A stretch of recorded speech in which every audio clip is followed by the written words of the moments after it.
Baiklah, di sini Ibu masuk ke kelas ini untuk pembelajaran biologi untuk topik kita selanjutnya. Nah, sebelum itu bagaimana kabar Anda semua? Alhamdulillah baik, Bu. Nah, sebelum kita memulai pembelajaran kita pada hari ini, alangkah baiknya kita itu berdoa sesuai dengan kepercayaan kita masing-masing. Berdoa mulai. Berdoa selesai. Nah, baiklah, sebelum kita mulai pembelajaran kita, Ibu akan mengambil absen kalian terlebih dahulu.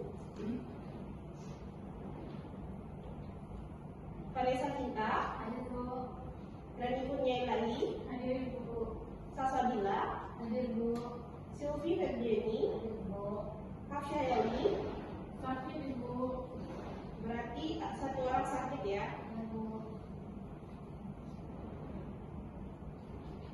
Nah, baik, sebelum kita masuk nih ke materi kita, topik kita pada hari ini, Ibu mau mengingatkan nih materi kita sebelumnya, yaitu tentang konsep sel dan komponen kimia penyusun sel.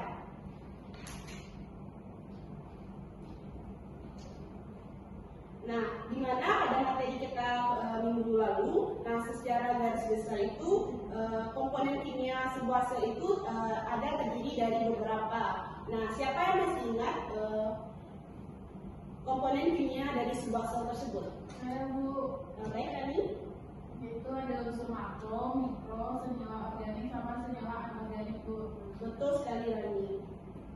Nah, di mana pada materi kita selanjutnya itu kita akan masuk kepada materi tentang struktur dan fungsi dari organel sel.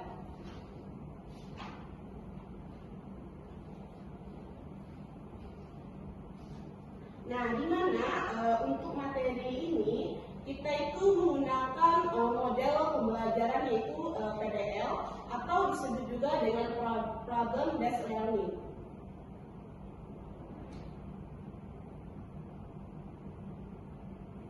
Nah, untuk pengantarnya, di mana model dari PBL ini merupakan model pembelajaran dengan pendekatan pembelajaran siswa pada masalah autentik, sehingga siswa itu dapat menyusun pengetahuannya sendiri, menumbuh kembangkan keterampilan yang lebih tinggi dan intuisi, memandirikan siswa dan meningkatkan kepercayaan diri sendiri.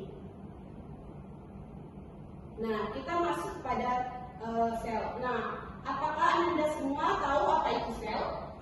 Saya tahu. Baik, Cinta. Sel itu merupakan unit terkecil yang menyusun tubuh makhluk hidup. Betul sekali, di mana sel itu adalah satuan unit terkecil makhluk hidup yang merupakan dasar penyusun dari bagian-bagian tubuh.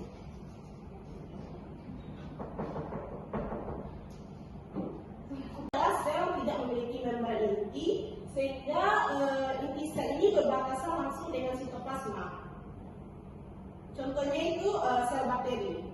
Nah, sedangkan sel eukaryotik ini yaitu sel yang sudah memiliki membran inti atau nukleusnya itu dibungkus dengan membran nukleus dan sistem endomembran. Nah, di mana contoh dari sel eukaryotik ini yaitu sel hewan dan sel tumbuhan.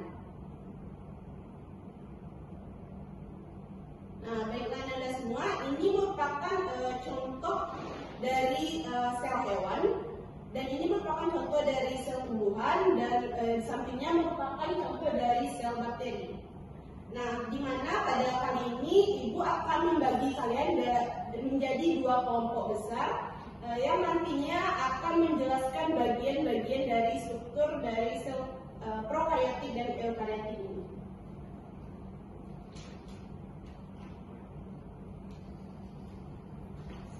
Baiklah, Ibu akan membagi kalian dua kelompok, Vanessa dengan Rani dan Salsa dengan Sylvie. Nah, Ibu akan memberikan kalian LKBD untuk kalian berdiskusi mengenai struktur dari sel. Baik, Bu.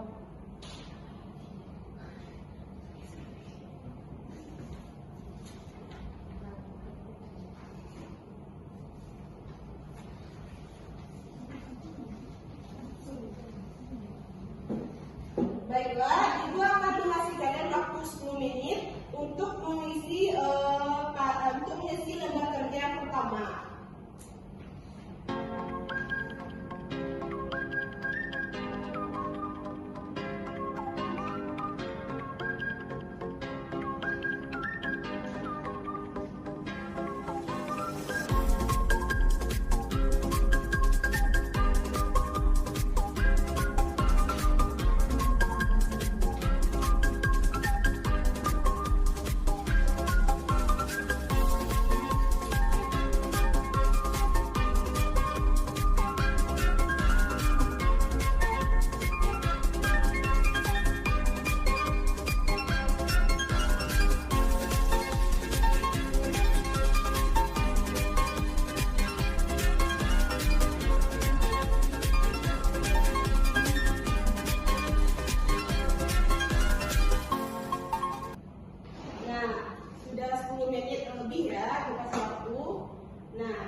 dari kelompok 1 dan kelompok 2, siapa yang mau mempresentasikan kegiatan satunya di depan kelas?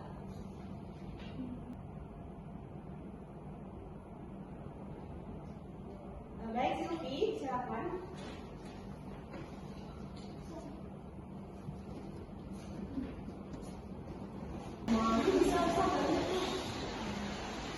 Baik, pada hewan itu terdapat yang pertama mitokondria, membran plasma, mitotubulus, dan trio filamen liposom, RNA halus, peroksisom, vakuola, sitoplasma, badan Golgi, nukleus, inti sel, RNA kasar, ribosom, filamen, intermediat. Dan pada tumbuhan itu terdapat pada nukleus, inti sel, kloroplas, nukleus, badan Golgi, membran sel, vakuola, ribosom, mitokondria, sitoplasma, peroksisom, filamen intermediat, mitotubulus, RNA kasar, RNA halus, dan glioblastoma. Baik, terima kasih Silvi. Nah, selanjutnya kita masuk ke tabel 2, yaitu tentang fungsi dari organel yang disebutkan oleh Silvi. Nah, siapa yang ingin mempresentasikan fungsi dari organel tersebut? Saya Bu. Baik, kita silakan.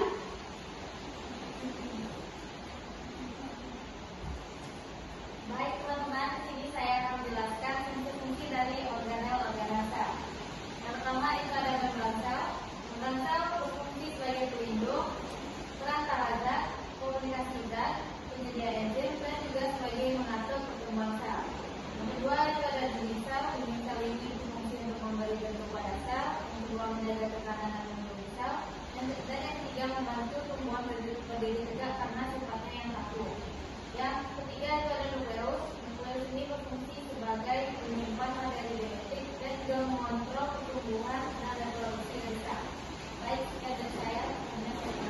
Baik, terima kasih Cinta. Nah, Ibu akan menambahkan sedikit perbedaan antara sel prokaryotik dengan sel eukaryotik.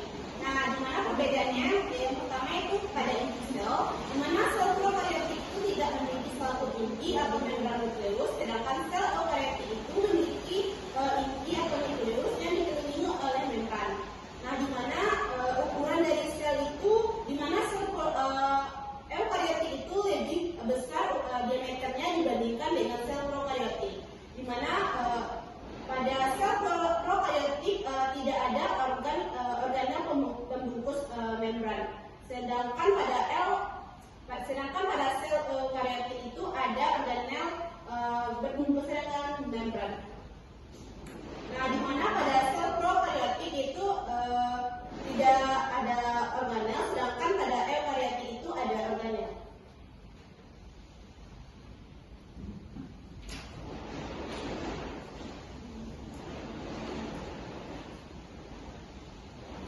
Nah, mungkin sekian materi kita pada pertemuan kita kali ini. Nah, Ibu akan menyimpulkan dari diskusi yang kita lakukan mengenai tentang sel dan juga fungsi dari sel. Di mana sel merupakan unit terkecil dari makhluk hidup, di mana struktur dari tubuh sel itu terdiri dari 3 komponen.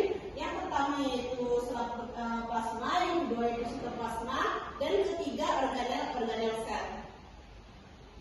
Nah, di mana pada pembahasan kita tadi, di mana kita membahas tentang sel prokaryotik dan sel eukaryotik. Nah, di mana sel prokaryotik itu sel yang tidak memiliki membran inti, sehingga inti selnya itu berbatasan langsung dengan sitoplasma. Nah, sedangkan sel eukaryotik selnya itu sudah memiliki membran inti dan sistem endomembran. Nah, di mana contoh dari sel prokaryotik ini kita sudah bahas tadi, yaitu sel bakteri. Ya. Nah, contoh dari sel prokaryotik ini yaitu sel bakteri, sedangkan sel eukaryotik yaitu sel tumbuhan dan sel hewan.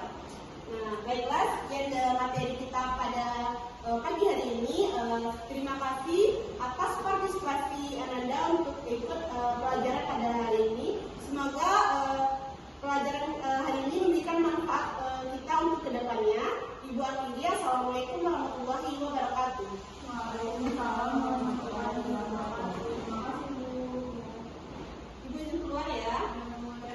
Ya. Satu.